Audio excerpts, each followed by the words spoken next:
തൂക്കുപാലത്ത് യുവാവ് കല്ലാർപ്പുഴയിലേക്ക് ചാടി ആത്മഹത്യ ചെയ്യുവാൻ ശ്രമിച്ചു. പത്തനംതിട്ട സ്വദേശി വിജയകുമാറാണ് ഇന്നലെ വൈകുന്നേരത്തോടുകൂടി പുഴയിലേക്ക് ചാടിയത്. നേരിയ പരിക്കുകളോടെ ഇയാളെ നാട്ടുകാരും പോലീസും ചേർന്ന് രക്ഷപ്പെടുത്തി.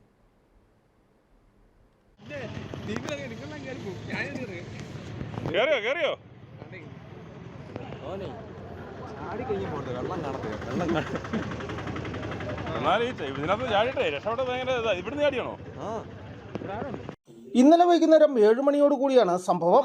ഹൈറേഞ്ചിലെ വിവിധ മേഖലകളിൽ ബേക്കറികളിൽ ജോലി ചെയ്തു വരികയായിരുന്നു വിജയകുമാർ. അവിവാഹിതനാണ്. ഇയാളെ ഇന്നലെ കുറച്ചാളുകൾ ചേർന്ന് ഭീഷണിപ്പെടുത്തിയതായും മർദ്ദിക്കുമെന്ന് പറഞ്ഞതായും ഇയാൾ പോലീസിനോട് പറഞ്ഞു. ഇതിനെ തുടർന്നാണ് താൻ പുഴയിലേക്ക് ചാടിയതെന്നും ഇയാൾ പോലീസിനോട് പറഞ്ഞു. പുഴയിൽ വെള്ളം കുറവായതിനാൽ വലിയ അപകടമാണ് ഒഴിവായത്. നാട്ടുകാരുടെയും പോലീസിൻ്റെയും നേതൃത്വത്തിലാണ് ഇയാളെ കരയ്ക്ക് എത്തിച്ചത്. നെടുങ്കണ്ടം താലൂക്ക് ആശുപത്രിയിൽ പ്രവേശിപ്പിച്ച ഇയാൾക്ക് പ്രാഥമിക ശുശ്രൂഷകൾ നൽകി. പരിക്ക് ഗുരുതരമല്ലെന്ന് പോലീസ് പറഞ്ഞു. News bureau, Udumbanchola.